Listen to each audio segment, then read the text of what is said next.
So now Groundhog Day is officially a genre, I guess. So last night I saw Happy Death Day to You, and I was not expecting this at all. I was just expecting a fun little horror comedy with very little horror. Something like Part 1, but what I got was something so much more thrilling. This movie expanded to the levels of science fiction, and I would actually even go so far that this film is sort of like this generation's Back to the Future franchise. Yes, that's how far I'm taking it. I'm going there. Yeah. You can just go question my credibility as a fucking film critic right here and there, but I'm saying it. I'm saying it. Happy Death Day is this generation's Back to the Future franchise. There. What are you gonna do now? Probably gonna dislike this video. No, don't stop right there. Anyway, back to the whole entire thing. I was very surprised just how many people returned in making this movie. It's not just director Christopher Landon, it's pretty much everyone you saw in the first movie, from Jessica Roth to Phi View to Israel Boussard to Rachel Matthews. Everyone who was in Part 1 is in this, and it is actually insane how well they actually managed to recreate all the colors in the cinematography and the situations from Part 1. I was actually very impressed by that, because it honestly felt like they were already shooting the sequel while they were shooting the first one. That's how well they imitated the thing. The thing that makes this movie so special is how they use the events of Part 1 to create Part 2, because Part 2 wouldn't be able to work at all if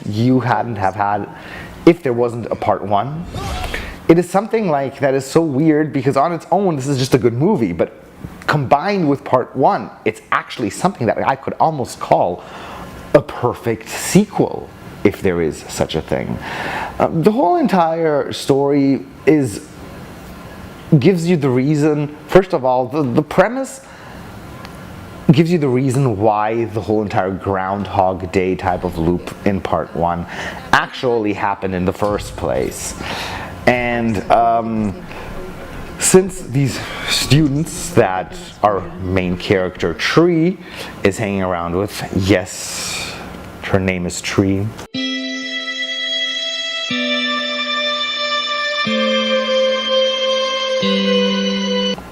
But mind you, that's just the short form of Trinity. Her name is not actually Tree. Anyway, they build this type of a scientific ball that can create worm loops and that can transport people into other dimensions. They never go exactly into the reasoning how this whole entire thing works, since the plot is actually pretty convoluted, and that might be one of the few things I have to critique here, is that it sometimes feels like they're going with the rules of this film, how it fits the storyline of the script. There's moments in this film, and I'm giving you a small spoiler here, where Tree dies so many times that she starts experiencing some after effects from dying so often, and then they drop the whole entire thing entirely again and let her die a couple of times again.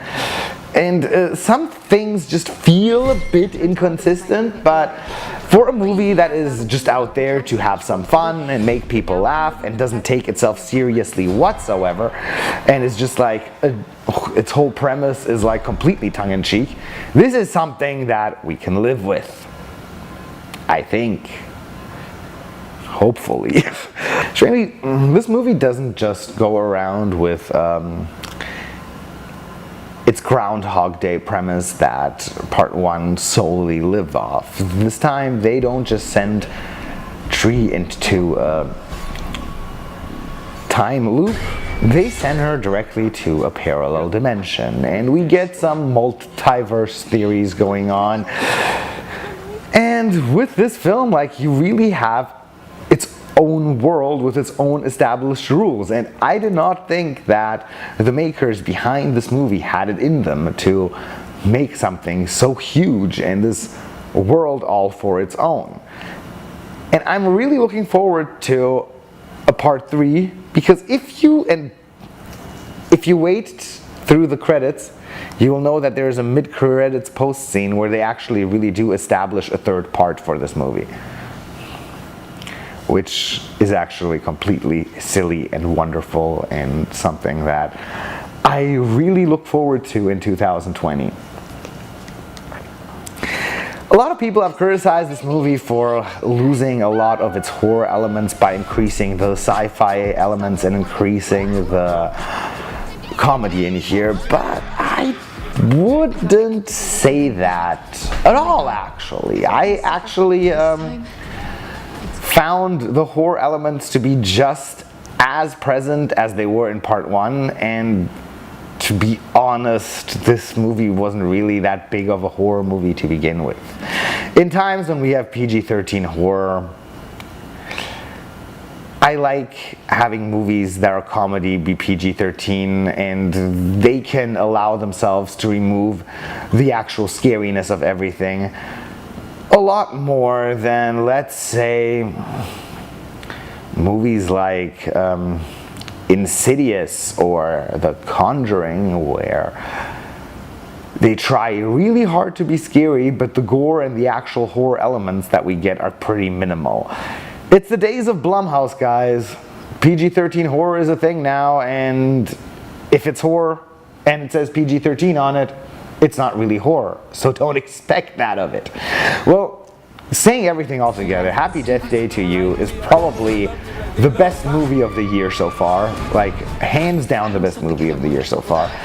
If you're a fan of good, lighthearted horror comedy and a good time, you do not want to miss this, because this is actually just fucking amazing. Yeah. We're in crisis mode, Tree. Who's gonna pledge Kappa now that we have a death curse?